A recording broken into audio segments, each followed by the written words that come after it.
অনন্ত কোটি সাধু গুরু বৈষ্ণবের যিনি চিরভূষণ স্বরূপ। এইবার পরীক্ষিত রাজা কি করছে দেখো,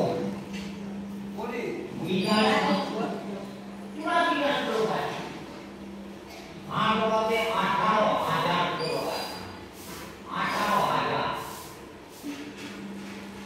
প্রথম ভূমিকায় তিনি বললেন কি, অটো পৃচ্ছামি সংসিদ্ধ জগীনাং পুরুষস্য কার্যং ক্রিয়মাণাত সর্বদা। প্রথমে পরীক্ষিত রাজার চরণ কি করছেন, সুখদেব গোস্বামী পরীক্ষিত রাজা সুখদেব গোস্বামীর চরণ দুটিকে সুন্দরভাবে ধৌত করে সেই চরণামৃত মস্তকে গীতাঞ্জলি টুকে বলছে, প্রভু